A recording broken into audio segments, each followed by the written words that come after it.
హల్లెలూయా. మన ప్రభువైన యేసుక్రీస్తు యొక్క నామమునకు మహిమ కలుగును గాక. కూడి ఉన్న మీ అందరికీ నా హృదయపూర్వకమైన శుభాలు తెలియపరుస్తున్నాను.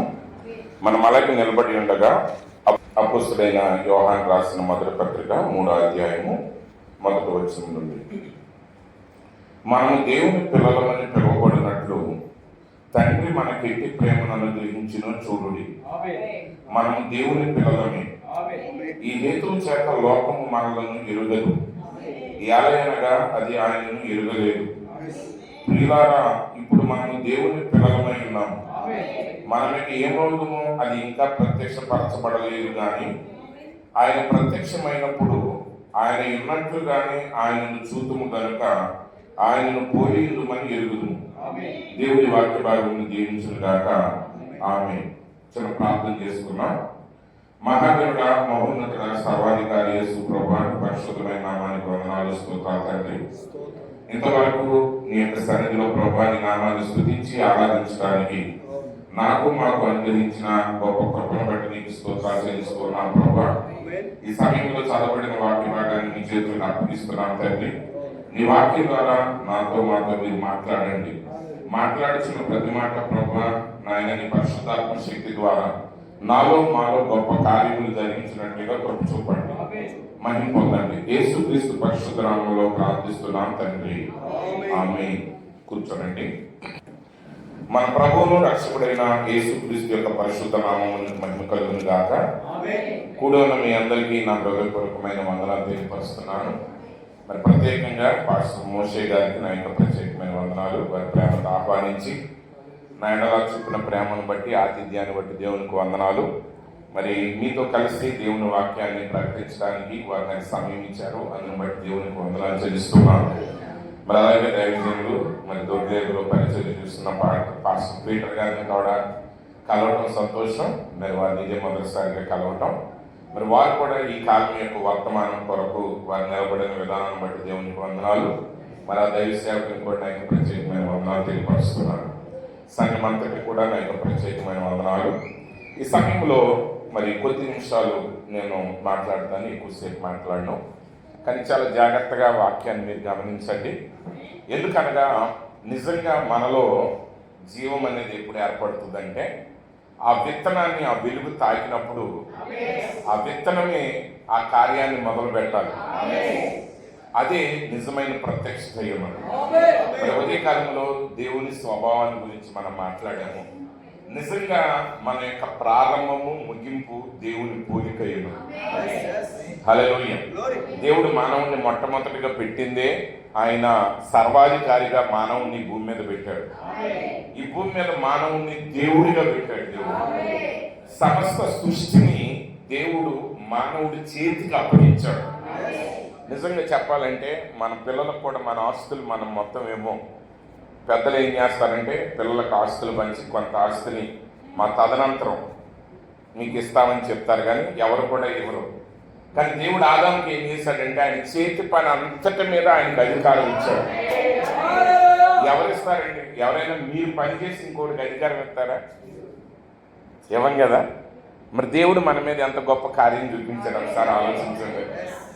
అసలు జగత్ పునాది వేయబడక మునిపే మనలో మన గురించి దేవుని ఆలోచన మనం గ్రహించినప్పుడు, ఆ యొక్క ప్రత్యక్షతను మనం గ్రహించినప్పుడు మాత్రమే మన ముగింపుని మనం చూడగలం.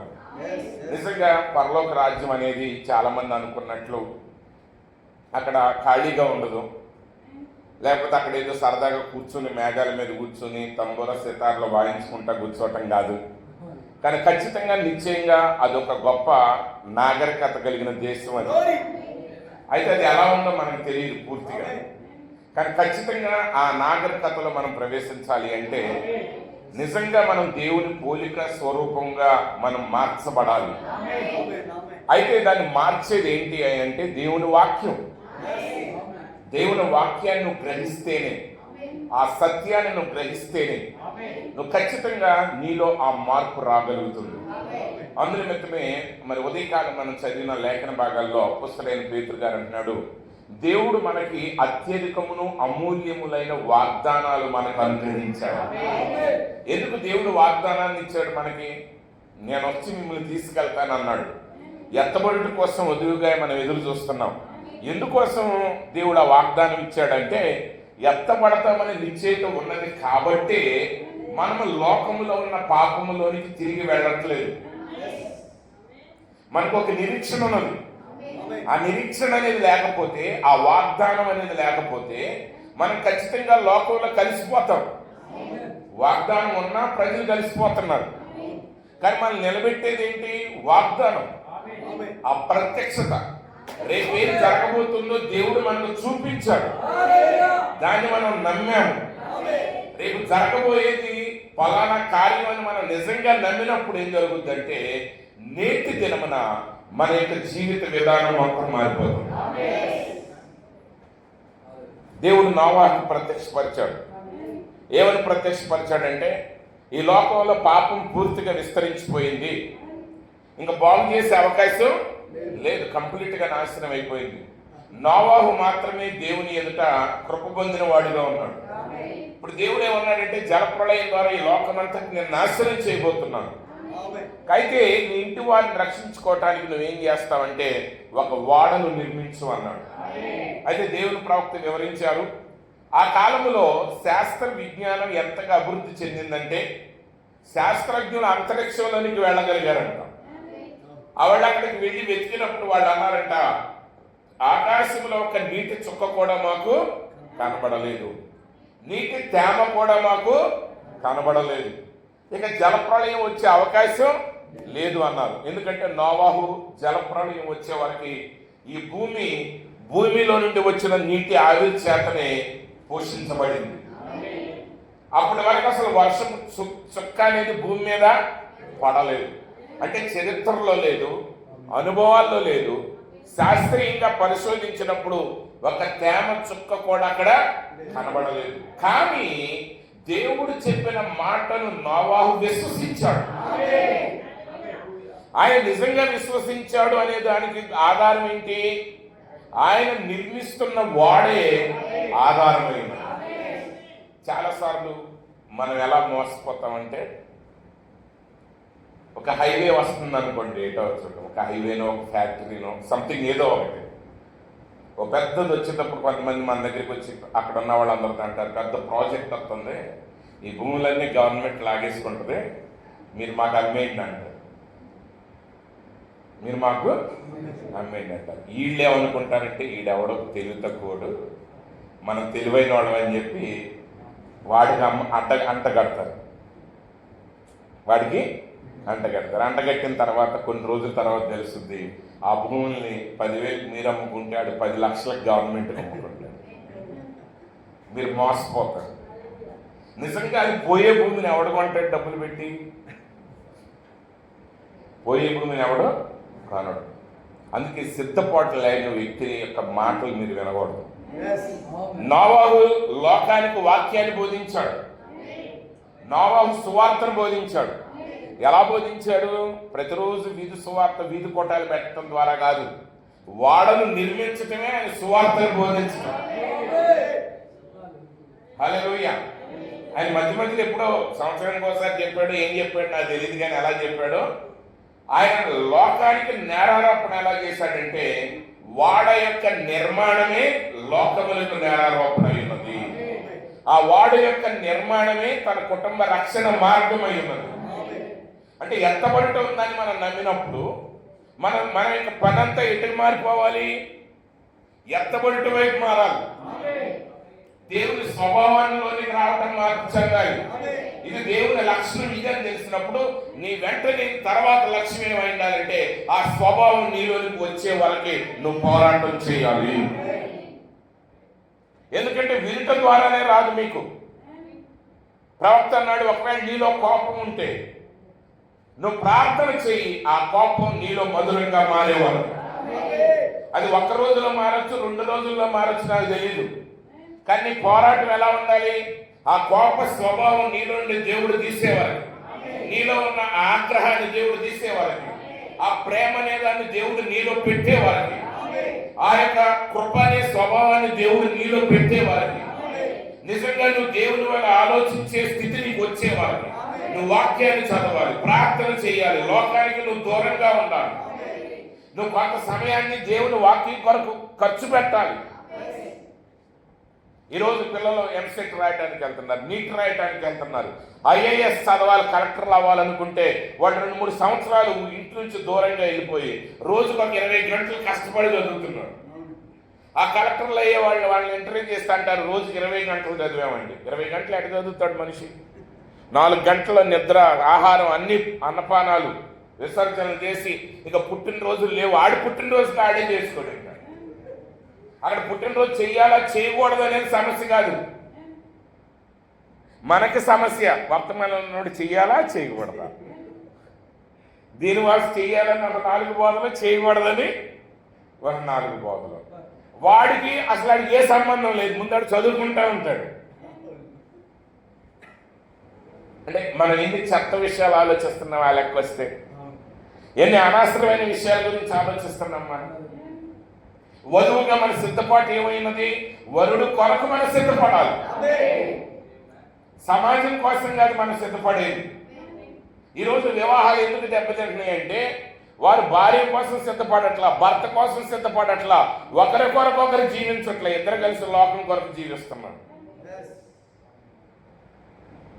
ఈరోజు అపుస్తలుడైన యోహాను గారు అంటున్నాడు, ఆయన నేను ఉదయం చెప్పాను, కొన్ని వచనాలు ఎదుటిప్పుడు నేను పెడతాను. ఆ 1 యోహాను పత్రిక 2:7 అంటాడు, ప్రియులారా, మొదటి నుండి మీకున్న పూర్వపు ఆజ్ఞలు కానీ క్రొత్త ఆజ్ఞను నేను మీకు రాయటలేదు. ఈ పూర్వపు ఆజ్ఞ మీరు వినిన వాక్యమే. ఆజ్ఞ అంటే ఏంటి? వాక్యమే. వర్తమానం అంటే ఏంటి? ప్రత్యక్షపరచబడిన వాక్యం. ఆ వాక్యం యొక్క అర్థాన్ని దేవుడు నీకు బయలుపరిచాడు, ఆ వాక్యం యొక్క సత్యాన్ని దేవుడు నీకు బయలుపరిచాడు. ఇప్పుడు నీ పనేంటి? ఆ సత్య ప్రకారంగా జీవించటం, ఆ సత్యములో నడవటం. అందుకే స్టెఫన్ అంటున్నాడు, దేవదూతల ద్వారా నియమించబడిన ధర్మశాస్త్రం మీరు పొందుతారు కానీ దాని ప్రకారంగా మీరు జీవించలేదు. ఈ చివరి కాలంలో దేవుడు తన 7వ దూత ద్వారా ఆ వర్తమానాన్ని మనకు పంపించాడు.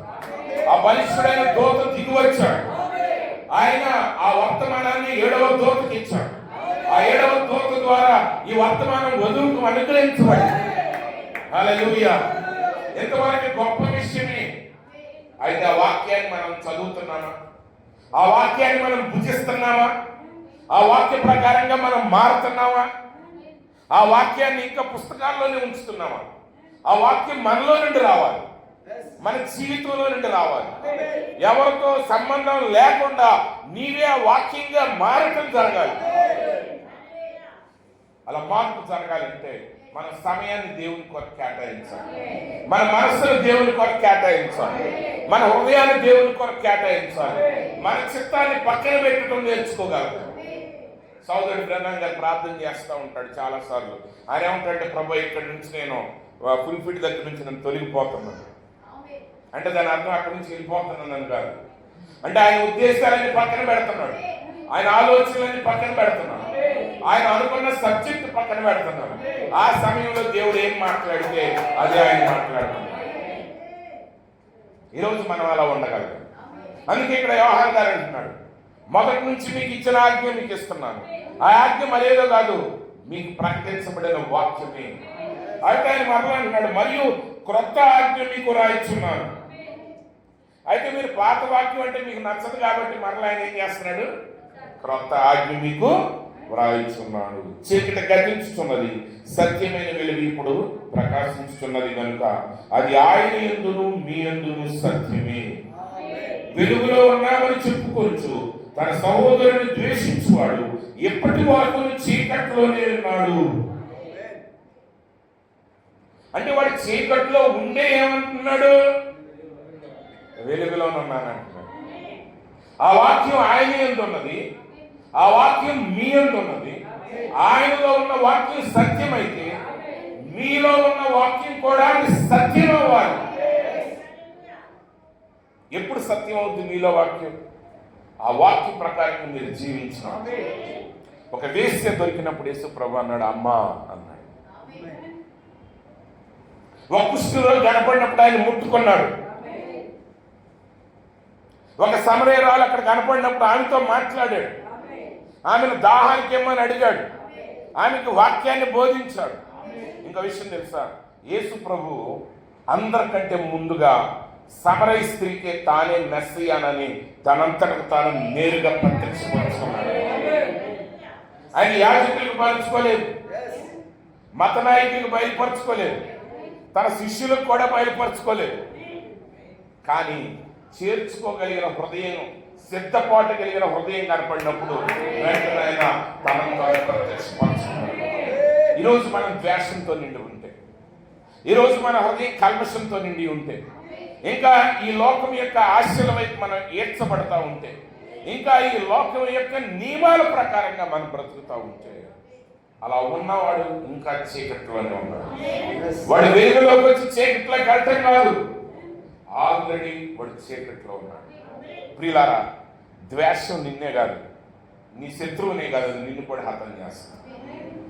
ఇద్దరు వ్యక్తులు, వాళ్ళకి ఇద్దరు కలిసి ప్రయాణం చేస్తున్నారంట.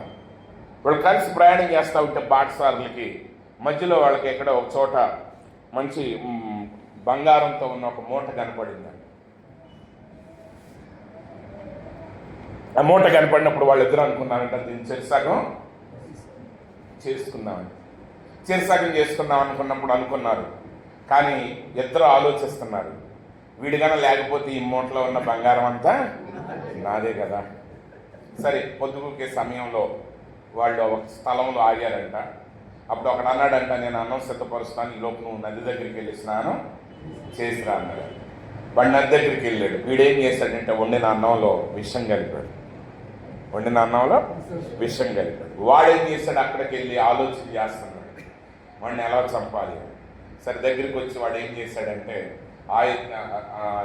వాడిని వచ్చి చంపేశాడు. అన్నం వండిని చంపేసిన తర్వాత ఆ బంగారం అంతా తీసుకుని తర్వాత భోజనం చేశాడట. అందుట్లో ఏముంది, విషయం. వాడు చంపాడు. ఇద్దరిలో ఉన్న పగ తన శత్రువునే కాదు, వాడిని కూడా చంపేది. అందులో యేసుప్రభు అన్నారు, మీరు ప్రార్థన చేయనప్పుడల్లా మీ శత్రువులను మీరు క్షమించండి. నువ్వు ఏ విషయం కోసం ప్రార్థన చేయాలన్నా ముందు నీ శత్రువుని క్షమించాకే నువ్వు ప్రార్థన చేయగలవు. లేకపోతే ఆ యొక్క పగ నీకు తెలియకుండా నీ జీవితాన్నే కల్మషం చేయటం మొదలు పెడతాయి. అది నువ్వు అనుకుంటున్నావు, నీ శత్రువు నువ్వు చంపుతున్నావని అనుకుంటున్నావు, కానీ ఎవరిని చంపుతున్నావు నువ్వు? నిన్ను నువ్వే చంపుతున్నావు. అంటే తన సహోదరుని ద్వేషించేవాడు ఎవడో చీకట్లో ఉన్నాడు. ఈరోజు మనందరం దేవుని సృష్టి, మనందరం దేవుని పోలిక, మనందరం ఒకే వర్తమానంలో రక్షించబడ్డాం. అయితే మరి ఈరోజు ఆ గ్రహింపు మనకు ఉండాలి. అందుకు అపోస్తలుడైన పౌలు అన్నాడు, మనం పోరాడేది రక్త మాంసాలతో కాదు. ఒక వ్యక్తి నీకు వ్యతిరేకంగా నిలబడుతాడంటే వాడు కాదు కారణం, వాడు వెనకాల ఒక దురాత్మ ఉంది. మనం ఆ దురాత్మను జయించాలి. ఆ దురాత్మను జయించగలిగితే మన సహోదరుని కాపాడుకోగలం. మన సహోదరుని కాపాడుకోగలం. కానీ మనం ఏం చేస్తున్నాం, మన శత్రువుని ఏం చేయలేక మన సహోదరుని శత్రువుగా ఎంచుతున్నాం.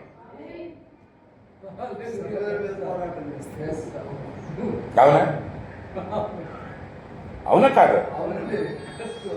కారణం ఏంటి? వెలుగులే లేదు. వెలుగుంటే మనకు అర్థమవుతుంది నేనేం చేస్తున్నానని. స్టెఫన్ ఎందుకు అన్నాడు ఆ మాట? ఆ మాట మనం అనాలనుకుంటాం కానీ అనలేం. మన ప్రసంగంలో అంటాం, తండ్రి మీరు ఏం చేస్తున్నారు, వీరిని ఎరగరు కనుక వీరిని క్షమించమని. కానీ ఒంటరిగా ఉన్నప్పుడు అనగలవు ఆ మాట? ఒంటరిగా ఉన్నప్పుడు యథార్థంగా నువ్వు దేవుని సన్నిధిలో మోకరించి, ప్రభువా వాడు ఏం చేస్తున్నాడు అని తెలియదు నాయన, వాడిని క్షమించు ప్రభువా, వాడిని పనిచేస్తున్న దురాత్మని పారదులోని తండ్రి అని మనం ప్రార్థన చేయాలి. ప్రియులారా, కానీ గుర్తుపెట్టుకోండి, ఈ మధ్యకాలంలో ఒక సహోదరు నాతో చెప్పారు. ఒకప్పుడు ఆమెను ఎవరైనా ఏదన్నా అంటే వాళ్ళకి ఏదన్నా అయిపోవాలని అనిపించేదంట. అట్లా అనుకునేదంట. అయితే చాలా కాలం తర్వాత ఈ వర్తమానాలు విన్న తర్వాత ఆమెలో ఆ స్వభావం వెళ్ళిపోయింది. హల్లెలూయా. ఇప్పుడు ఎవరికైనా ఆమె ఏదన్నా అన్న వాళ్ళకి ఏదైనా జరిగినా బాధపడుతుందండి. ఇప్పుడు ఆ స్థితిలోకి వచ్చిన తర్వాత ఇప్పుడు ఎవరు ఏమన్నా అది ఆమె యొక్క ప్రశాంతతను కలవరపరచట్లేదు.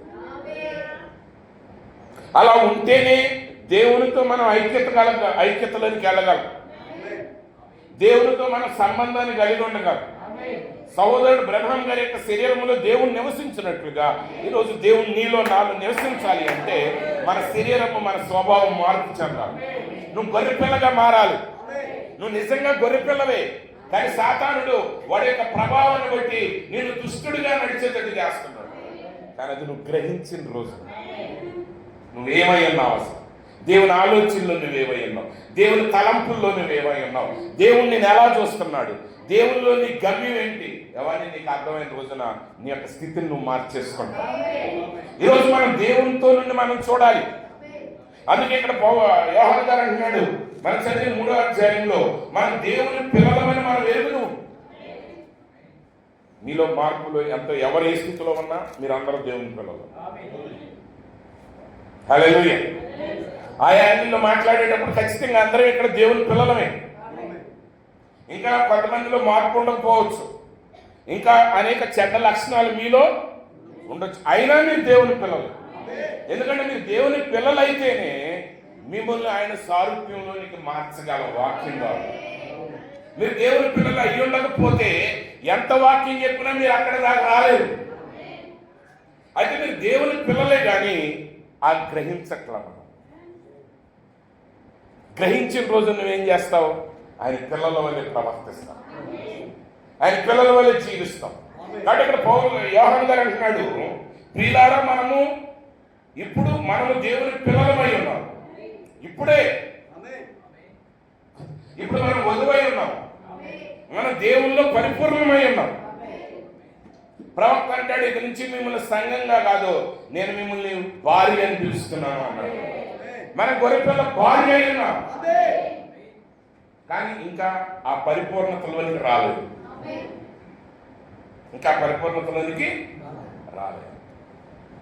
అయితే ఇప్పుడు మన ప్రయాణం అటు, ఆ సిద్ధపాటు ఆ వైపుకు మనం వెళ్ళాలి. ఆయన అంటున్నాడు, చాలా జాగ్రత్తగా గమనించండి, మనం ఇక మీదట ఏమవుతాం అది ఇంకా ప్రత్యక్షపరచబడలేదు, కానీ ఆయన ప్రత్యక్షమైనప్పుడు ఆయన ఉన్నట్టుగానే ఆయన చూద్దాం. నిజంగా దేవుణ్ణి మీరు చూసే దినం వచ్చినప్పుడు ఆయన మీకు ఎలా ప్రత్యక్షమవుతాడంటే ఆయన ఉన్నట్టుగానే మీకు ప్రత్యక్షమవుతాడు. అంటే దీని అర్థం ఏంటంటే మోషేకి ఆయన ఎలా ప్రత్యక్షమయ్యాడు? మండుచున్న పొదలో ప్రత్యక్షమయ్యాడు. ఇశ్రాయేలు జనాంగానికి ఆయన ఎలా కనపడ్డాడు? మేఘస్తంభములో కనపడ్డాడు, అగ్నిస్తంభములో కనపడ్డాడు. యెహోషువకి ఎలా ప్రత్యక్షమయ్యాడు? దూచిన ఖడ్గంతో నిలబడిన దూతలాగా ఆయనకి ప్రత్యక్షమయ్యాడు. కానీ నీకు నాకు ఒకరోజు ప్రత్యక్షం కాబోతున్నాడు. ఆయన నీకు ప్రత్యక్షమైనప్పుడు ఆయన అసలైన రూపంలో ప్రత్యక్షమవుతాడు. అయితే ఎలా ఉంటాడు అప్పుడు? ఆయన నీకు ప్రత్యక్షమైనప్పుడు నువ్వు ఆశ్చర్యపోవు. ఆమేన్. చాలా మంది అనుకుంటారు, ప్రియారాజుని చూసినా చాలు, ఆ ముఖమును చూసినా చాలు అనుకుంటారు. అక్కడికి వెళ్ళే చూడవమ్మా, ఇక్కడే చూస్తావు నువ్వు నిజంగా. ఎందుకంటే నిజంగా ఆయన నీకు కనబడిన రోజున నువ్వు ఆశ్చర్యపోయావు, ఎందుకంటే ఆయన నువ్వు ఆల్రెడీ చూసావు. ఎందుకంటే ఆయన ఎలా ఉన్నాడో అలాగే నీకు కనపడతాడు. నువ్వెందుకు ఆశ్చర్యపోవంటే ఆయన ఉన్న రీతిగా ఆయన కనబడినప్పుడు నువ్వు ఎలా ఉంటావంటే నువ్వు ఆయన వల్లే ఉంటావు. అందుకు నువ్వు ఆశ్చర్యపోవు. అర్థమైందా? అంటే ఆయనలో ద్వేషం ఉండదు. నీలో ద్వేషం లేకపోతే అప్పుడు ఆయన నీకు కనపడినప్పుడు ఆయన నీకు పరిచయస్తులాగా ఉంటుంది. మీరు ఎప్పుడైనా చూసారా? కొంతమందిని మీరు చూస్తే ఎప్పుడో చూసినట్టు అనిపిస్తుంది, కానీ ఎప్పుడు కలిసి ఉంటారు మీరు. అవునా? అలాంటి అనుభవాలు మీకు ఎప్పుడైనా ఎదురైనా? చాలాసార్లు మీకు మన జీవితంలో అప్పుడప్పుడు ఎదురవుతూ ఉంటాయి. వాళ్ళని ఎప్పుడు కూడా ఒకసారి కూడా చూస్తున్నాం, కానీ చాలా చూసినట్టుగా, కానీ అర్థం కాదు మనకి. ఎక్కడ చూసేవండి మిమ్మల్ని, ఎక్కడ చూసేవండి, మాట్లాడేవండి అంటాడు. అదంతా వచ్చిందే, కానీ ఆ అనుభవం మనకు ఉంటుంది. కొంతమందిని చూస్తాం, మాట్లాడతాం, అయినా మనకు గుర్తురాదు. అక్కడ కలిసేవండి, ఇక్కడ కలిసేవండి, అక్కడ మాట్లాడేవండి, ఏం చెప్పినా మనకు అర్థం కాదు. ఎందుకంటే మనం ఎంత కలిసినా మన మధ్య అక్కడ బంధం లేదు. అంటే నీకు కనబడేది ఏంటంటే అక్కడ నువ్వు సృష్టించబడక మునుపు దేవుని ఆలోచనలో ఉన్నప్పుడే అక్కడ మనం ఉన్నాం. కాబట్టి ఇక్కడ మనం ఎదురైనప్పుడు ఎక్కడో మనం చూస్తున్నట్టే ఆలోచన మనం కలుగుతుంది. ఈరోజు దేవునితో నడవటం అనేది అంత అద్భుతమైన విషయం మీకు తెలుసా? నిజంగా దేవుని మందిరానికి వచ్చామంటే ఆరాధన జరిగే స్థలం అంతా మనకు గొప్ప ఆనందాన్ని కలిగించేదిగా ఉండాలి, మనకు సంతోషాన్ని కలిగించాలి. ఎందుకంటే మన రక్షకుని కలవటానికి మనం వస్తాం, మన విమోచకుని కలవటానికి మనం వస్తాం, మన తండ్రిని కలవటానికి మనం వస్తాం. నిజంగా సంఘం అనేది ఎప్పుడు కూడా అది ఒక ప్రేమపూర్వకమైనటువంటి మరి ఒక ఆహ్లాదాన్ని కలిగించే స్థలంగానే ఉండాలి. సంఘంలో ఎప్పుడు ఒకరినొకడు గిచ్చుకోవటాలు, గిల్లు కొట్టాలి, ఒకరి మీద ఒకటి మాట్లాడుకోవటాలు, అసలు ఈ చెత్త మన మధ్య ఉండకూడదు. అసలు భౌతిక సంబంధమైన ఏ గొడవలు సంఘాల్లో ఉండకూడదు. కానీ సంఘాలు నిండి అదే అయిపోతుంది.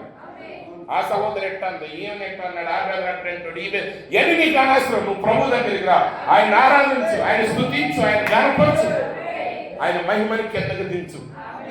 ఆయన మహిమ దిగి వస్తే ఇక్కడున్న ఒక ప్రతి లోటుని ఆయన సరి చేసుకోవాలి. నువ్వు సరి చేయలేవు. ఈ బ్రదర్లో పేరు గారిలో ప్రాబ్లం ఉంది. మనందరికి కూడా ఆ ప్రాబ్లం గురించి ఆయన ఎత్తుకోవటం కంటే, ఆయన్ని హింసించడం కంటే, ఆయన గురించి మనం హృదయాలు చేదు చేసుకోవటం కంటే, ఇక్కడున్న నలుగురం కూడా ఆయన ఆత్మ దిగొచ్చేటట్టు ఆయన ఆరాధన చేస్తుంటే, ఆయన స్తుతిస్తుంటే, ఆయన గణపరుస్తూ ఉంటే. పౌలు శీలలో కొరడాలతో కొట్టబడ్డారు. వారి వీపంతా చేర్చబడింది, వారికి ఆహారం లేదు, వారి ఆకలితో ఉన్నారు, వారి శరీరం అంతా గాయాలైపోయింది, వాళ్ళ కాళ్ళు చేతులు బొండాలతో బిగించబడ్డాయి. అయితే అర్ధరాత్రి వేళ పౌలు శీలలు లేచి వారి బిగ్గరగా దేవుని స్తుతిస్తూ కీర్తనలు పాడుతున్నారు. బైబిల్ చెప్తుంది, వారి లోపల పాడుకోవట్లా, వారు లోపల స్తుతించట్లా, వారు పాడుచుండగా ఖైదీలందరూ వినుచుండిరి. ఖైదీలందరూ విన్నారు. ఏ విన్నారు? వారి పాటలు విన్నారు, వారి స్తుతులు విన్నారు. ఈరోజు సంఘంలో మనిషి పాత్ర ఒకడు లోపలికి వస్తే వాడు పరిశుద్ధుల యొక్క స్తోత్రాలు వినాలి, దేవుడిని గణపరచడం వినాలి, వాక్యం యొక్క మహత్యాన్ని వినాలి, వర్తమానంలో ఉన్న గొప్ప గుణ లక్షణాలు వినాలి, ఈ మర్మాలు వాడు వినాలి. అంతేగాని భౌతికమైన గొడవలు కాదు. ఈరోజు సంఘాల్లో కొన్ని సమస్యలు చెప్తూ ఉంటే నాకు ఎట్టుంటుందంటే అది అత్తగారి ఇంట్లో గొడవలు చెప్తున్నట్టు ఉంటున్నారు. వాళ్ళు సంఘంలో గొడవలు చెప్తున్నారా లేదా ఆఫీసులో గొడవలు చెప్తున్నారా నాకు అర్థం కావట్లేదు. ఇప్పుడు ఇక్కడ అడగటం ఏంటి, ఇక్కడ ఒకళ్ళ మీద ఒకళ్ళు అడగటం ఏంటి, ఇక్కడ ఒకళ్ళ మీద ఒకళ్ళు మూతీరటం ఏంటి, ఇక్కడ ఒకళ్ళ మీద ఒకళ్ళు ద్వేషం పెట్టుకోవటం ఏంటి? ఏమా అవునా? అక్కడ ఖైదీలు ఏమి విన్నారు? పాటలు విన్నారు. పరిస్థితి పాటలు పాడే పరిస్థితేనా అది? కాదే. అది ఏడవలసిన సమయం, అది నిట్టూర్పులు విడవలసిన సమయం, అది కన్నీళ్లు కార్చాల్సిన సమయంలో వాళ్ళు స్తుతులు పాడుతుండగా, ఆ కీర్తనలు ఖైదీలంతా వింటుండగా దేవుని శక్తి దిగి వచ్చింది. ఆ దేవుని శక్తి దిగి వచ్చినప్పుడు పౌలు శీలకున్న బొండములు మాత్రమే కాదు, ఖైదీలందరి బొండాలు, అందరి సంఖ్యలు తెగిపోయాయి. ఓ చెరసాల పునాదులు అదిరిపోయాయి, చెరసాల తలుపులు తెరవబడ్డాయి. పౌలు శీలలతో పాటు వారితో ఉన్న ఖైదీలందరికీ విడుదల దొరికింది. ఎంత గొప్ప ధన్యత అది. ఈరోజు నువ్వు శ్రమల్లో ఉంటే నీ ఏడుపులతో నీ బాధలతో పక్కోడికి కూడా శ్రమలు అనిపించడం కాదండి. ఏమే నీ బాధల మధ్య నువ్వు విడుదల తేవాలి. నీ విడుదల అనేక మందికి విడుదలనివ్వాలి. ఆ పౌలు శీలల యొక్క ప్రార్థన, ఆ పౌలు శీలల యొక్క కీర్తనలు, ఆ పౌలు శీలలు ఆ దేవుని మహిమను వారి మధ్యకి తిప్పటం వలన ఖైదీలందరూ భౌతికంగా వారి బంధకాల నుంచి విడిపించబడితే, చెరసాల నాయకుడు ఆత్మీయ బంధకాల నుంచి విడిపించబడ్డాడు, ఆత్మీయ చెరసాల నుంచి విడిపించబడ్డాడు. ఒక గొప్ప విగ్రహారాధన దేశం నుండి వచ్చిన వాడు, ఒక చెరసాల నాయకుడిగా ఉన్నవాడు ఒకే రాత్రి 2-3 గంటల లోపల నిజమైన సత్యాన్ని తెలుసుకున్నాడు. అబ్రహాము, ఇస్సాకు, యాకోబు దేవుడు నేను. ఆయనే ప్రభు అయిన యేసుక్రీస్తాడు. ఆయనే మానవుడిగా భూమి మీదకి దిగొచ్చాడు. ఆయనే మన పాపముల విషయమై మరణించాడని, ఆయన తిరిగి లేచాడని, ఆయన మరలా తిరిగి వస్తున్నాడని వారు తెలుసుకుని ఆ రాత్రి ఆ కుటుంబం అంతా రక్షించబడింది. ఈరోజు మన సంఘాలు మనకున్న బంధకాలు అందరికంటే ఇస్తాం. మనకి సంఖ్యలు మన చేతులకైతే ఎదరవాడ కాళ్ళకి చేతులకు కూడా వేస్తాం. మనం ఎక్కడ చూసినా ఒక ఉద్విగ్న వాతావరణం, ఏ సంఘంలో చూసినా ఒక ఉద్రేకపూరితమైన వాతావరణం. ఏం జరగబోతుందో, వాళ్ళట్ట వీళ్ళట్ట. ఎక్కడ మీ దగ్గర లేదనుకోండి, కానీ అన్ని ఎక్కువ 90% అలాగే అయిపోయారు. ఎక్కడైనా అలాగే ఉంటారు. ఎందుకుంటున్నారంటే మనము దేవుణ్ణి దింపటం మీద దృష్టి మానేసి మన సొంత శక్తిని ఉపయోగించడం మొదలుపెట్టి మనమే మార్చడానికి ప్రయత్నం చేస్తాం. ఆ మార్చే ప్రయత్నంలో మనమే మారిపోతున్నాం, మనమే లోకంలో మారిపోతున్నాం. ఇక్కడ కానీ యోహాను అంటున్నాడు, ఆయన ఉన్నట్టుగానే ఆయన చూస్తాము. హెజ్కేలు ఆయన వేరే రీతిలో చూశాడు, ఆయన చక్రాల మధ్య చూశాడు ఆయన. కానీ మనం ఆయన అలా చూడం. ఆ కోటి తేజస్సుల సూర్యం మహిమ ప్రకాశిత వెనక ఆయన ఎలా ఉన్నాడో అలాగే ఆయన చూస్తాం. ఎంత గొప్ప ధన్యత అది. కానీ అది నువ్వు కలిగి ఉండాలంటే మనం దేవుని మీద ప్రేమ, దేవుని ప్రజల మీద ప్రేమ కలిగి, మనకి ఇవ్వబడిన దాంతో తగ్గింపు విధేయత కలిగి మనల్ని మనం ఆయనకు లోబర్చుకుని ఆయన మహిమ మన ద్వారా ప్రదర్శించబడటానికి అవకాశం ఉంది. ఆయన చూసినప్పుడు ఆయన వలే ఉంటాం మనం, ఆయన మన వలే ఉండడు. కీర్తనలు అంటాడు దేవుడు, మీరు ఎన్ని చేసినా నేను మాట్లాడకుండా ఉన్నాను కాబట్టి నేను మీ వంటి వాడనని మీరు అనుకుంటున్నాడు. అప్పుడప్పుడు భక్తులు కూడా మాట్లాడతారు, ఆ దేవుడు కూడా ఏం చేస్తాడు, అట్లాంటి వాళ్ళకే చేస్తాడు, ఆయన కూడా అన్యాయం చేసిన వాళ్ళకే రాజ్యాలు అంటూ ఉంటారు. అంటారా? ఎప్పుడన్నా విన్నారా మీరు?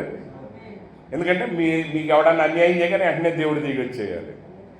అదే మీరు ఎవరికన్నా అన్యాయం చేస్తే వచ్చి కృప కృప కృప అంటూ ఉండాలి.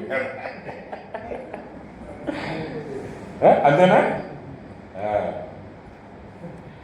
దేవుడు నీలాంటోడు నాలాంటోడు కాదు.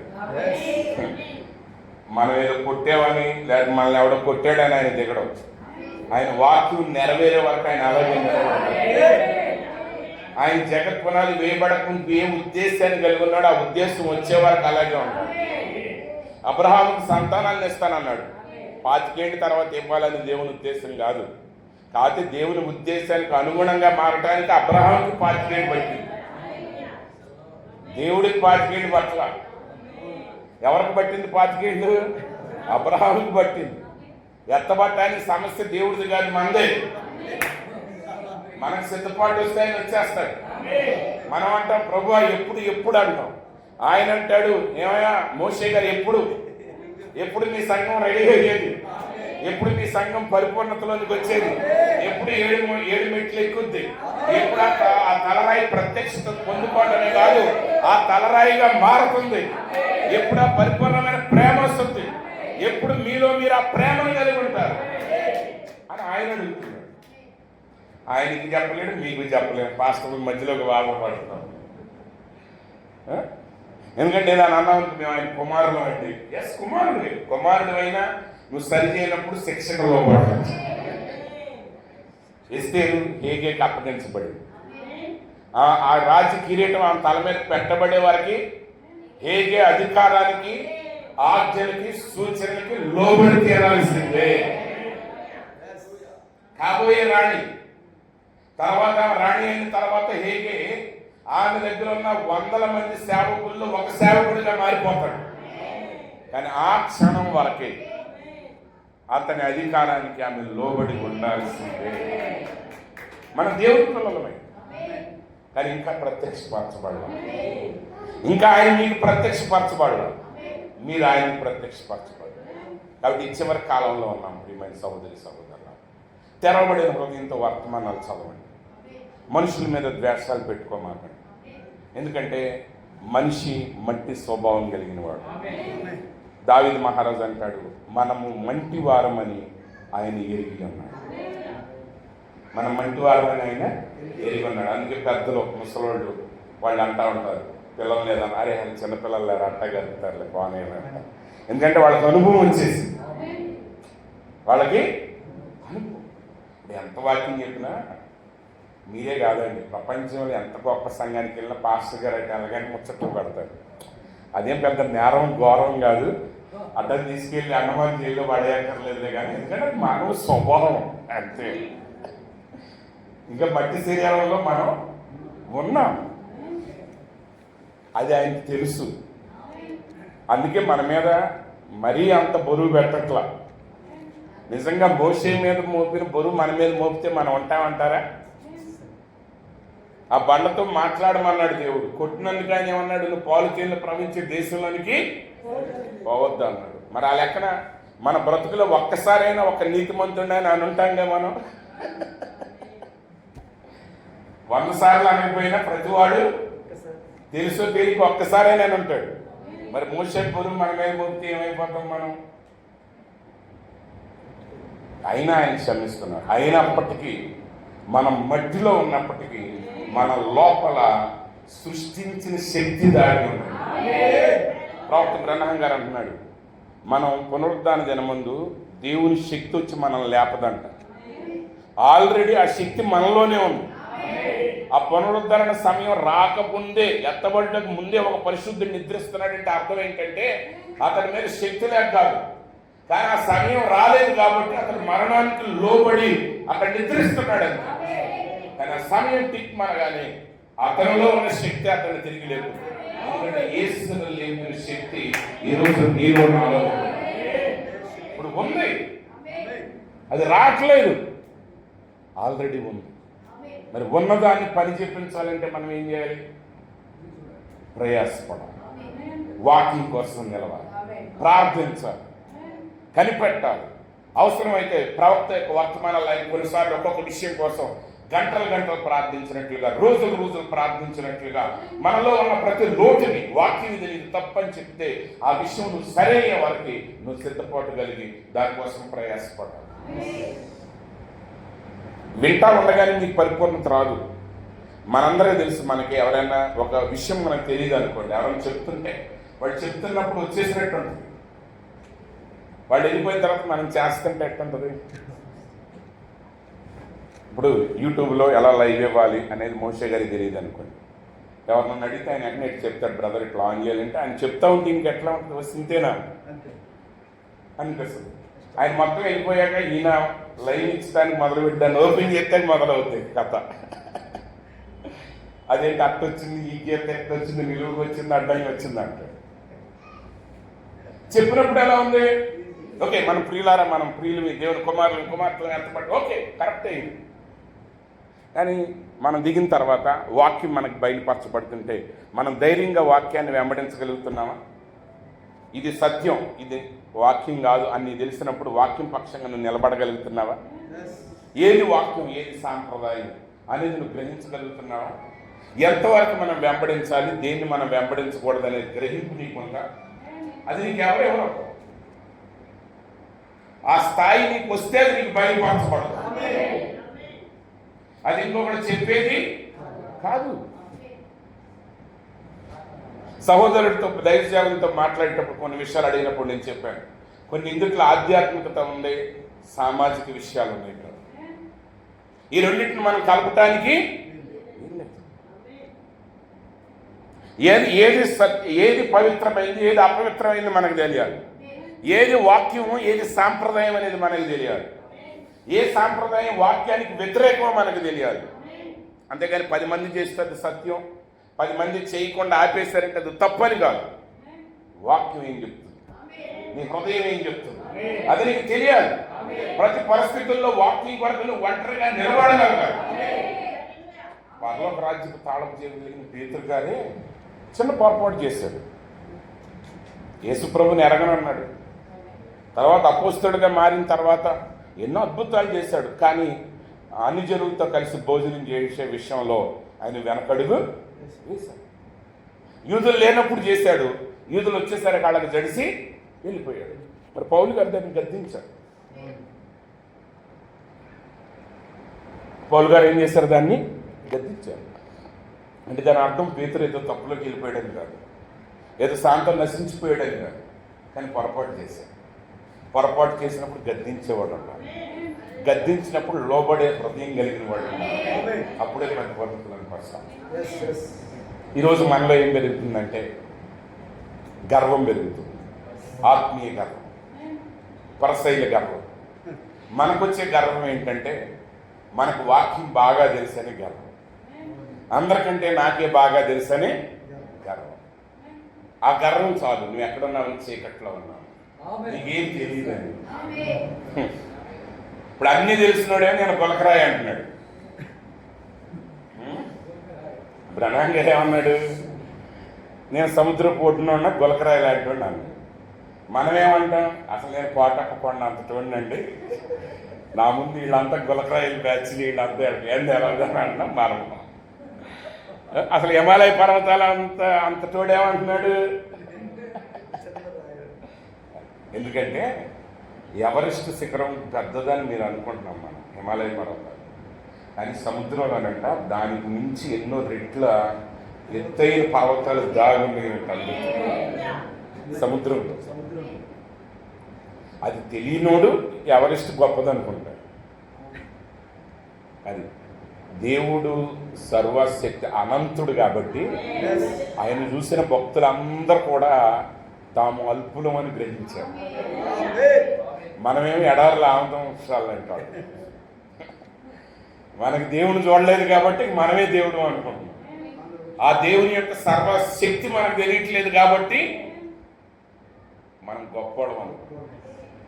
మనకు విధేయత రావాలంటే దేవుని చూడాలి, అప్రత్యక్షత కావాలి, నడవండి.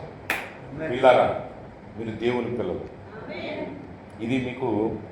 ఇది మనకి గొప్ప నిరీక్షణ ఇవ్వాలి, గొప్ప నిశ్చయిత ఇవ్వాలి. ఎవడు మిమ్మల్ని ఏ పేరుతో పిలిచినా నాకు సంబంధం లేదు, కానీ వాక్యం అంటుంది మీరు దేవుని పిల్లలు. ఇప్పుడే ఎత్తబడ్డాక కాదు, లేదా ఇంకేదో తెలుసుకున్నాక కాదు, ఇప్పుడే మీరున్న స్థితిలోనే మీరు దేవుని పిల్లలు. అయితే ఆయన పోలికలోకి మారాలి. ఆయన ప్రత్యక్షమైనప్పుడు ఆయన ఎలా ప్రత్యక్షం అవుతాడంటే ఆయన ఉన్నట్టుగానే ప్రత్యక్షం అవుతాడు. అయితే ఆయన ఉన్నట్టుగా ఎలా ప్రత్యక్షం అవుతాడంటే ఆయన నీ వలే ప్రత్యక్షం అవుతాడు.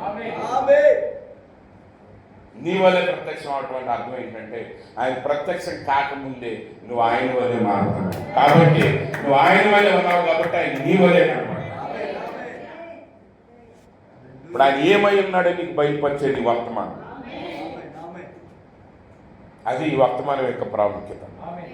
ఈ వర్తమానం లేకపోతే నీ స్థానం ఏంటో నీకు తెలియదు, ఆయన ఏమై ఉన్నాడో నీకు తెలియదు, ఆయన శక్తి సామర్థ్యం ఏంటో నీకు తెలియదు. ఎందుకంటే నీ ఎదుట ఆ బ్లూ ప్రింట్ లేకుండా నువ్వు ఏది నిర్మాణం చేయలేవు.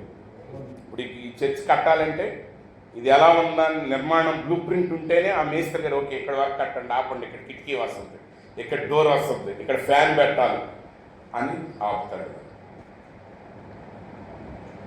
అప్పుడు యజమానుడు వచ్చినప్పుడు ఖచ్చితంగా బ్లూ ప్రింట్ ప్రకారం కట్టబడితే ఆయన ఊహల్లో ఉన్నది ఆయన కంటెదురు కనపడుతుంది. ఈరోజు దేవుడు ఏమై ఉన్నాడో ఆ బ్లూ ప్రింట్ వాక్యం ద్వారా మనకు బయలుపెట్టాడు. ఆ వాక్యాన్ని మనకు అర్థం చేయడానికి, దాన్ని ప్రత్యక్షపరచడానికి ఈ కాలం వర్తమానాన్ని దేవుడు ఇచ్చాడు. ఇప్పుడు ఆ వర్తమానం మనకి ఏం చెప్తుందంటే ఆయన ఏమై ఉన్నాడో చెప్తుంది. ఆయన ఏమై ఉన్నాడో మనకు తెలిసింది కాబట్టి మనం ఆయన వలే మారుతాం. ఆయన వచ్చినప్పుడు ఆయన మన వలే ఉంటాడు, మనం ఆయన వలే.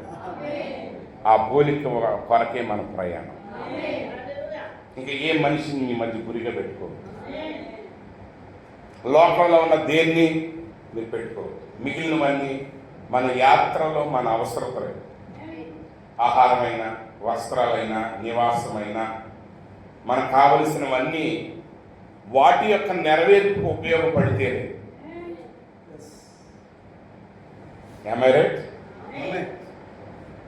మిగిలినవన్నీ దానికి అనుకూలంగా ఉండాలి. ఒక మంచి ఇల్లు కట్టుకున్నాం అనుకో, దాని ద్వారా మరింతగా దేవుని సన్నిహితంగా సేవ చేయగలగాలి. మరింతగా దేవుని సేవకులకు చోటు ఇవ్వగలగాలి, మరింతగా దేవుని పరిశుద్ధులకు ఒక అవకాశం ఇవ్వగలగాలి. నువ్వు ధనవంతుడు అయ్యావా, దేవుని పని కొరకు సహకరించగలిగితేనే నీ ధనానికి ప్రయోజనం. నువ్వు సమాజంలో ఒక పేరు కలిగిన వాడు అయ్యావా, ఆ పేరును ఉపయోగించుకుని సువార్త అనేక ప్రాంతాలకు చేరటానికి నువ్వు ఉపయోగపడితేనే నీ అభివృద్ధికి ప్రయోజనం. ఏ ఒక్క యోసేపైనా ప్రపంచంలో ఉన్నతమైన స్థానానికి ఎదిగింది? ఎంతమంది ఉన్నారు? యోసేపు స్థితికి ఎదిగిన వాళ్ళు ఎంతమంది ఉన్నారు? కానీ వాళ్ళు ఎవరి గురించి బైబిల్ మాట్లాడాలి. ఎందుకంటే వాళ్ళెవరి ఎదుగుదల ఇశ్రాయేలు యొక్క అభివృద్ధికి ఉపయోగపడదు. అని యోసేపు ఉన్నతమైన స్థానానికి ఎత్తబడ్డాడు. కాబట్టి యోసేపు ఆయన కుమారులు అందరూ కూడా కరువు నుండి తప్పించబడి ఆ వాగ్దాన దేశాన్ని స్వతంత్రించుకోవడానికి వారి యొక్క జాతి మిగిలిపోయి. ఈరోజు మనకు కావాల్సింది, మనకు అన్నీ కావాలి, కానీ ఏది వాటి వరకు కాదు మనకు కావాల్సింది. మీకు అర్థమైంది అనుకుంటున్నాను, మళ్ళీ ఒకసారి చెప్పండి. మనకి ఏది కావాల్సిందన్నా అవి మన ఈ దీర్ఘయాత్రకి లేదా క్రీస్తు యొక్క సారూప్యాన్ని పొందటానికి సహకారంగా ఉండాల్సింది. నీ ఆస్తులైనా, నీ సంపదలైనా, కుటుంబంలో సమాధానం అయినా, సాంఘికంగా నీకు వచ్చే పేరైనా, సామాజికంగా నీకు పెరిగే హోదా అయినా, ఇవన్నీ క్రీస్తులో ఎదగటానికి, క్రీస్తును మహిమపరచడానికి, క్రీస్తు యొక్క ప్రభావాన్ని లోకంలో చాటటానికి. ఒకవేళ అలా అవ్వకపోతే ఉపయోగం. కొత్త నిబంధనలో కూడా ఎంతోమంది మరి పిలాతు దగ్గర పనిచేసిన వాళ్ళు, గొప్ప గొప్ప నాయకులు అపోస్తలుని వెంబడించారు. వాళ్ళు అలా వెంబడించడం వల్లే ఈ వాక్యం అనేక ప్రాంతాలకు వెళ్ళింది. లుస్తర్లో లూదియా అనే సహోదరి ఆ ఓదారంగు పొడి అమ్ముతూ ఉంటుంది. మీరు అనుకుంటారు ఆ వాక్యం విన్నప్పుడు ఓదారంగు పొడి అంటే ఏదో మనం అప్పుడప్పుడు బస్ స్టాండ్ల దగ్గర చిన్న చిన్న గంపలు పెట్టుకుని జాంకాయలు, తర్వాత దాన్ని ఏమంటారు వేరుశెనక్కాయలు అమ్ముకున్న ముసలాం గుర్తొస్తుంది మీకు కదండి. నేను కూడా చాలా కాలం అలాగే అనుకునేవాడిని, ఏదో ఉదారంగా కూడా అమ్ముద్దని కూడా చిన్న పొట్టేసుకుని ఉంటుందని. కాదు, ఆమె యూరప్ ఖండానికి ఆమె ఆ ఓదా రంగుని ఎక్స్పోర్ట్ చేసే పెద్ద బిజినెస్ మ్యాన్ అంటారు. ఆమె ద్వారా యూరప్కి స్వార్థ ప్రయాణించింది. ఆ ఒక్క వ్యాపారస్తురాలి ద్వారా మధ్యప్రాచ్యం నుంచి, మిడిల్ ఈస్ట్ నుంచి వాక్యం అక్కడికి వెళ్ళింది. యూరప్ ఖండం అంతా స్వార్థ ప్రకటించుకోవాలి. ఒకే ఒక స్త్రీ. ఎవరి ద్వారా అయినా సార్, వాళ్ళు గనులైనా పేదలైనా. ఒక బానిస ద్వారా సిరియా దేశపు సైన్యాధ్యక్షుడు తెలిసింది ఇశ్రాయేల్ దేశంలో ప్రవక్త ఉన్నాడు, ఆ ప్రవక్త యొక్క దేవుడు కుష్టి వ్యాధిని కూడా స్వస్థపరుస్తాడు. ఒక వ్యాపారస్తుడు కావచ్చు, ఒక చెరసాల నాయకుడు కావచ్చు, ఒక సైనికుడు కావచ్చు, ఒక గవర్నర్ కావచ్చు, ఒక కాపరి కావచ్చు, ఒక గొర్రెలు కాసుకునేవాడు కావచ్చు, ఒక బానిస కావచ్చు. ఎవరైనా వాళ్ళ యొక్క జీవితంలో వాళ్ళ ఎదుగుదల వాళ్ళతో పాటు వాక్యాన్ని తీసుకెళ్ళడానికి ఉపయోగపడింది. మరి ఈరోజు నీ ఎదుగుదల ఎస్కోండి. ఏదైనా మీకు ఏది కావాలో అది ఇవ్వటమే మీ తండ్రి యొక్క చెప్తాం. అది డినామినేషనల్ టైప్ కాదు, మన బాబు నీకు ఇచ్చేది ఆయన రాజ్యానికి అది ప్రయోజనం. నీ గృహం కావాలో అడుగు, ఖచ్చితంగా ఆ గృహం ఆయన రాజ్య స్థాపనలో అది ఒక పనిముట్టుగా వాడుకోవాలి. నీకు వాహనం కావాలా, ఖచ్చితంగా ఆ వాహనాన్ని దేవుడు నీకు ఇస్తాడు, కానీ అది రాజ్యంలో ఒక పనిముట్టుగా వాడాలి. నీ సంతానం ఒక ఉన్నతమైన స్థానంలో ఉండాలా, వాళ్ళకు సమృద్ధిని కలిగి ఉండాలా. అడగండి, దేవుడు నీకు ఇస్తాడు. ఎందుకంటే ఈ కొద్ది దాన్ని ఎవరైనా నిత్యత్వాన్ని ఇస్తారని ఆయన వాగ్దానం చేయండి. ఆయన ఈ జీవానికి రాబో కాలానికి సమస్తాన్ని ఆయన ఇవ్వటానికి సంసిద్ధుడుగా. ఏది అవసరమో ప్రతి అవసరత ఆయన తీరుస్తాడు. అవసరమైతే మీరు ఆనందించడానికి కూడా ఆయన మీకు ఇస్తాడు. ఎప్పుడంటే ఆయన పోలికలో మారుతా ఉన్నాం, ఆయన స్వరూపంలోకి వెళ్తా ఉన్నాం, ఆయన వలె జీవించాలి. అది మన గమ్యం, అది మన లక్ష్యం. ఈ వాక్యం అదే చేస్తుంది. మీరు ఏది నేర్చుకున్నా, ఏది విన్నా దాన్ని మీరు పాటించండి. మీరు నిజంగా పాటిస్తేనే దాని అనుభవం మీకు వస్తుంది. ఒక చిన్న విషయం చెప్తాను నేను. ఎందుకు అనుభవ జ్ఞానం అనేది ఎందుకు నేను మరలా చెప్తున్నానంటే, ఒక ధనవంతుడు ఉండేవాడు. ఆ ధనవంతుడు గొప్ప సంపద కలిగి ఉన్నాడు. అయితే ఆయనకి పిల్లలు లేక చాలా కాలం తర్వాత పిల్లవాడు పుడితే ఆ పిల్లవాడిని అల్లారు ముద్దుగా పెంచుతుంటే వాడి సుఖభోగాలకు బాగా అలవాటు పడ్డాడు. సుఖభోగాలకు అలవాటు పడి కొంచెం వయసు రాగానే డబ్బుల్ని ఇష్టానుసారంగా ఖర్చు పెడతాం మొదలుపెట్టాడు. అప్పుడు ఆ తండ్రి ఎన్నో రకాలుగా ప్రయత్నం చేశాడు, కానీ వాడు మారట్లేదు. అప్పుడు ఒకరోజు ఆయన హృదయం కఠినంగా మార్చుకుని కొడుకుని పిలిచి, నువ్వు ఇంట్లో నుంచి వెళ్ళిపోమన్నాడు. నువ్వు ఇంట్లో నుంచి వెళ్ళిపో. అప్పుడు నేను ఎట్లా బ్రతకాలంటే అప్పుడు ఒకటే మాట చెప్పాడండి, నువ్వు ఇంట్లో నుంచి వెళ్ళిపో, కానీ అంటే ఆ రోజుల్లో అంటే ఆ కథలు చెప్పినప్పుడు ఒక దేనారం అన్నారు దాన్ని. సరే, ఒక 100 రూపాయలు అనుకుందాం మనకు అర్థం కాదు. నువ్వు ఒక 100 రూపాయలు సంపాదించి వస్తే ఒక రోజులో అప్పుడు నేను ఇంట్లో ఉండనిస్తానన్నాడు. 100 రూపాయలు సంపాదిస్తే ఉంచుతానన్నాడు. అప్పుడు తండ్రి వెళ్ళిపోయాడు. మీకు తెలుసు కదా, పిల్లలకి వాళ్ళకి తెలుసు, అమ్మ తిడితే నాన్న దగ్గరికి వెళ్తారు, నాన్న తిడితే అమ్మ దగ్గరికి వెళ్తారు, ఇద్దరు తిడితే అమ్మమ్మ దగ్గరికి వెళ్తారు, నాన్న తిడితే నానమ్మ దగ్గరికి వెళ్తారు. అది సరే, వాళ్ళ అమ్మ ఏం చేసిందంటే, అమ్మ నా కొడుకు లేకలేక పుట్టాడు, అల్లారు ముద్దుగా పెంచాం, ఆ పనికి మాలినోడు ఎంత బరువు పెడతాడా, వీడెళ్ళి ఏం పని చేస్తాడని ఆ 100 రూపాయలు తీసుకొచ్చింది. సాయంత్రం రాగానే ఆ తండ్రికి తీసుకొచ్చి, ఇదిగో నాన్న 100 రూపాయలు అన్నా అనగానే ఆ తండ్రి 100 తీసుకొచ్చి ఇప్పు పారేశాడు. 100ని చింపేసాడు. ఆడు మేలకొని కూర్చున్నాడు. ఆయన రెండో రోజు అన్నాడంట, మళ్ళీ గెట్ అవుట్, నువ్వు వెళ్ళి మళ్ళీ 100 తెత్తేనే ఇంటికి రానిస్తాను. మళ్ళీ రెండో రోజు ఏం జరిగిందంటే, ఇంట్లో నానమ్మ గారు మరి ఎవరో పిల్లోడు ఇబ్బంది పడుతున్నాడని ఇంకో 100 రూపాయలు ఇచ్చింది. సాయంత్రానికి వస్తే ఆయన 100 చించి పారేశాడంట. ఆడు పట్టించుకోలేదు. మూడో రోజు మళ్ళీ వాడిని పంపించాడు. అప్పుడు ఇంట్లో చెప్పేశాడంట ఆయన, వాడు సాయంత్రం 100తో వస్తే మీ అందరి పని అయిపోతుంది, మిమ్మల్ని అందరినీ ఎలగొడతా, ఆడు 100 ఎలా జరుపుతున్నాడో నాకు తెలుసా, నీకు ఇంట్లో ఎవరు ఇవ్వలేదు. వాడు బయటకు వెళ్ళాడు, చాలా కష్టపడ్డాడు. మధ్యాహ్నానికి ఏదో ఒక చిన్న పని చేస్తే కష్టపడి వాడు 10 రూపాయలు ఇచ్చాడు. వాడు ఎంత ఇచ్చాడు? 10 ఇచ్చాడు. కానీ ఎంత తేవాలి? 100 తేవాలి. సరే, ఆ 10 తీసుకున్నాడు. ఏడ్చుకుంటా సాయంత్రానికి వస్తే వాళ్ళ నాన్నకి ఇచ్చాడంట. నాన్న ఈరోజు 10 దొరికిందని. వాళ్ళ నాన్న తీసి చింపబోయాడంట. వాళ్ళ నాన్న చింపబోయేసరికి వెంటనే అడ్డుపడి, అది ఊరికి వచ్చిందంటున్నా, ఎంతో కష్టపడ్డాను, నేను ఇంటికి రాడు, నేను మోస్తే వచ్చిందంట.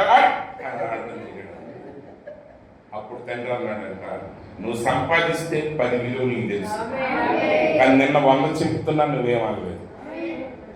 ఈరోజు వాక్యం వింటే సరిపోలేదు, మారితే అప్పుడు ఈ వాక్యం ఏదో నేను క్షమించమన్నానంటే క్షమించాలని వెళ్ళిపోవటం కాదండి. నిజంగా ఆ సమస్య వచ్చినప్పుడు నువ్వు క్షమించి ఆ విజయం సాధిస్తే అది ఎంత పోరాటమో అప్పుడు నీకు అర్థం. ఆ పోరాటం ద్వారా నీ హృదయంలో ఉన్న చేదు మధురంగా మారితే నీ యొక్క శరీరంలో, ప్రాణంలో, ఆత్మలో నువ్వు అనుభవించే ఆనందం నీకు అర్థమైన రోజున నిన్ను ఎవడు ద్వేషించడం నేర్పినా నువ్వు దాని వైపు అడుగు పెట్టావు. మీరు ఉసిరికాయ తిని నీళ్లు తాగారు అనుకోండి, ఎంత చప్పటి నీళ్లు తాగినా ఎంతో మధురంగా ఉంది. ఆ మాధుర్యత మీకు ఇంక ఎక్కడైనా దొరుకుద్దా? ఆ మాధుర్యత మీకు ఎక్కడ దొరకదు. వాక్యం ఒక్కసారి మీరు యథార్థంగా రుచి చూసి అనుభవిస్తుంది. అది ఏ వాక్యం?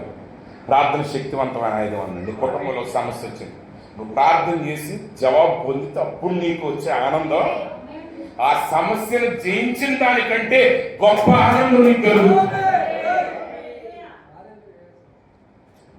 నేను ప్రార్థన చేసి జయించాననే ఆ సంతోషం నీకు సమస్య జయించిన దానికంటే గొప్ప ఆనందాన్ని ఇస్తుంది. రేపు ఇంకో సమస్య వస్తే నువ్వు వెనకడిగేది వెళ్ళిపోతావు, మళ్ళీ ప్రార్థన చేస్తావు. రేపు ఎవరికైనా సమస్య వచ్చింది అనుకో, నువ్వు వెంటనే చెప్తావు, అమ్మా నువ్వు కలవరపడి మాకు రా, నేను ప్రార్థన చేస్తాను, రా నువ్వు కూడా వచ్చి ప్రార్థన చేయి, దేవుడు కార్యాన్ని ఒక మాధుర్యత నువ్వు అనిపిస్తే ఎలాంటి ద్వేషం కలిగిన నీ దగ్గరికి వస్తే తల్లి నీకు తెలియదు, ఈ ద్వేషం నిన్ను కొంగ చేస్తుంది, కానీ ఎలాంటి ప్రేమ నువ్వు పొందుకున్నావు అంటే అది నీ జీవితాన్ని మారుస్తుంది. రావుత అంటాడు, నేను దెయ్యాన్ని బలంతో ఎలగొట్టలేదు అన్నాడు. ఈరోజు అనేక మంది నావలే దెయ్యాన్ని ఎలగొట్టాలని విఫలమయ్యారు. ఎందుకంటే బలం ద్వారా దెయ్యాన్ని ఎలగొట్టాల, ప్రేమ ద్వారా దెయ్యాన్ని ఎలగొట్టాలి. ఆయన దెయ్యాన్ని చూసే జాలి పడ్డాడంట. అయ్యో ఈ దురాత్మలకి మారు మనసు అనుభవం లేదే, అయ్యో ఈ దురాత్మల నిత్యాగ్నిలో కాలిపోవాలి అని ఆ దురాత్మను చూసి ఆయన జాలి పడ్డాడంట. మరి దేవుని పోలిక, దేవుని స్వరూపంలో సృజించబడిన నీ సాటి మానవుని చూసి నువ్వు వాక్యానుసారంగా ఎలా స్పందిస్తున్నావు? మనం అతన్ని ఎలా చూస్తున్నాం, అతడు మనల్ని ఎలా చూస్తున్నాం? ఇలా వాక్యం మన హృదయంలో నిండిన దాన్ని బట్టే మన చుట్టూ పరిస్థితులు జరుగుతాయి. మన హృదయంలో వాక్యం లేకపోతే నీ చుట్టూ జరిగేదాన్ని నువ్వు చూడలేదు. సమరయ స్త్రీలో వాక్యం ఉంది. మెస్సీ అంటే ఎవరో తెలుసా? మెస్సీ వచ్చినప్పుడు ఏం చేస్తాడో తెలుసు. అందుకే ఆ కార్యం ఆమె ఎదుట జరగగానే ఇది మెస్సియా వచ్చినప్పుడు జరిగే కార్యం ఆమె అంగీకరించి. కానీ ఇశ్రాయేలీలు, పరసయులు, సద్దుకేలు మెస్సియా కొరకు ఎదురు చూస్తున్నారు. కానీ ఆయన వచ్చినప్పుడు ఏం చేస్తారో వాళ్ళకి తెలవదు. అందుకే ఆయన వాళ్ళ కళ్ళ ముందు ఎన్ని చేసినా వాళ్ళు మెస్సియాని గ్రహించలేకపోయారు. కానీ సమరయ స్త్రీ హృదయంలో వాక్యం ఉంది. మన హృదయంలో వాక్యం ఉంటేనే, మన ఆత్మ వాక్యంతో నింపబడితేనే, మన శరీర ప్రాణాత్మలు వాక్యంతో నింపబడి వాక్యానికి అనుగుణంగా మనం ప్రవర్తించడం మొదలు పెడితేనే మన చుట్టూ ఉన్న పరిస్థితులు మారుతాయి. మనలో వాక్యం ఏలుబడి చేయకుండా నీ చుట్టూ ఉన్న వాతావరణం ఏది మారదు. మనం మారితే అన్నీ మారిపోతాయి. మనమే మారాలి. మనం ఆయన వలే మారాలి. ఎందుకంటే ఆయన నా వలే ఉన్నాడు, ఆయన నీ వలే ఉన్నాడు. అర్థం చేసుకుని ఇది ఆషామాషి వ్యవహారం కాదు. ఈ వాక్యం మీకు ఒక్క అర్థమైతే ప్రసంగం 5 నిమిషాలు చెప్తే చాలు, అందుకంటే అక్కర్లేదు. ఒక్క మాట అర్థమైతే ఆయన ఉన్నట్టుగానే ఆయన నీకు కనపడుతుంది. ఆయన ఉన్నట్టుగా నీకు కనపడుతుంది. ఆయన ఉన్నట్టు, ఆయన కనబడినట్టుగా నువ్వు. ఎంత అద్భుతం ఇది! మన ముందున్న ఏ ప్రవక్తలకి లేదు అద్భుతం, అంత అద్భుతమైన కార్యం. వాళ్ళ ముందు వేరు వేరుగా కనపడ్డాడు. కానీ ఆయన పిల్లలమైన మనందరి ఎదుట ఆయన అస్సలైన సారూప్యంలో కనపడ్డాడు. అబ్బా, ఎంత ధన్యత వధువుకి వర్తమానం ద్వారా. ఆ స్థితికి దేవుడు నేను పిలిచాడు. అది చూడబోతున్నాం, మనం చూశాం. అది మనం చూసినట్టే, వాక్యంలో చెప్పాడంటే అది నెరవేరినట్టు. అది నెరవేరిపోయింది. ఇప్పుడు అది భూమి మీద నెరవేరడానికి మన ప్రయాసం. వాక్యం కలిసి నడవండి, వాక్యంతో నడవండి. దేవుని మీద ఆనుకుని ఆయన చిత్తాన్ని వెతకండి, ఆయన స్వభావాన్ని వెతకండి, ఆయన మనస్సును వెతకండి. ఉన్నదానితో తృప్తి కలిగి ముందుకు సాగండి. మన యొక్క గురి, మన ఆరాటం, మన పోరాటం భౌతిక సంపదల కంటే, లోకంలో ఉన్నదానికంటే దేవునిలో ఎదగటానికి, ఆయన గురించి మరింత ప్రత్యక్షత కలిగి ఉండటానికి, ఆయన గురించి మరింత జ్ఞానం మనకు ఉండటానికి, ఆయన వెలుగులో మనం నడవటానికి మనం ఆతృతపడి ముందుకు సాగితే, మనం అప్పగించుకుంటే ఆయన వాక్యం, ఆయన వర్తమానం మనల్ని ఏం చేస్తుందంటే ఆయనకి ఇష్టమైన రూపంగా మనం మిగిలిన కన్నికల్లాగా మీ ఇష్టాలు పెట్టవద్దు దయచేసి. ఎస్తేర్లాగా మిమ్మల్ని అప్పగించుకోండి. ప్రభువా నువ్వు ఎలా సిద్ధపరిస్తే అలా, ఇంకేమవుతుంది, నువ్వు ఎలా సిద్ధపరిస్తే అలా. ఆయన ఎందుకంటే హేగేకి మాత్రమే రాజు ఇష్టం తెలుసు. అలా అప్పగించుకుంటేనే ఆయన ఉన్నట్టుగా మనం సిద్ధపడతాం. మనం ఉన్నట్టుగా ఆయన ప్రత్యక్షం అవుతాడు. అప్పుడు ఆయన కనపడినప్పుడు, ప్రభువా ఇన్ని సంవత్సరాల నుంచి నేను ఎదుగుతున్నాను, ఎన్ని సంవత్సరాల నుంచి మనం కలిసి నడుపుతున్నాం ప్రభువా. ప్రభువుని కలుసుకున్నప్పుడు ఎలా ఉంటుందో తెలుసా? మీరు ఇప్పుడు అనుకుంటారు చాలామంది భక్తులు, ఆయన ఒక్కసారి చూస్తే చాలు. ఆయన ఒక్కసారి కాదు, నువ్వు ఆయన కలిసిన తర్వాత నీకు అర్థమవుతుంది, మొదటి నుంచి నిన్ను వెంబడించి నడిపిస్తున్నవాడు ఆయన. నువ్వు అప్పుడు అంటావు, ప్రభు ఇప్పుడు కాదు అప్పుడు నుంచే చూసుకుంటా వస్తున్నాను. కాకపోతే ఆయన్ని వేరువేరుగా చూసాం, కానీ రియాలిటీగా చూస్తాం. ఆయన కలుసుకున్నప్పుడు ఆయన మనం ఒకటిగా మనం కలిసిపోతాం. అదే వధువు, అదే నిజమైన వధువు అర్థం. అతి కృప దేవుడు మనందరికీ అనుగ్రహించుగాక. ఆమేన్. God bless. ఈ సమయాన్ని తిరిగి దైవజనులకు అప్పగిస్తున్నాను. మరొకసారి దైవజనులకు నాకు ప్రత్యేకమైన వందనాలు, సంఘం అంతటికి నా వందనాలు. నా కోసం, నా కుటుంబం కోసం మీరు ప్రార్థన చేయండి. మీకోసం, మీ పరిచర్య కోసం నేను ఎల్లప్పుడూ కూడా ప్రార్థనలు జ్ఞాపకం చేసుకుంటాను. ప్రభు వచ్చు వరకు ఆయన కృప మనకు తోడైంది. ఖచ్చితంగా మీరు ఆయన కలుసుకున్నప్పుడు ఆయన వలె మీరు ఉంటారు, మీ వలె ఆయన ఉంటారు. ఈ మాటలు మిమ్మల్ని ఆదరించింది కాక. థ్యాంక్ యూ పాస్టర్ గారు.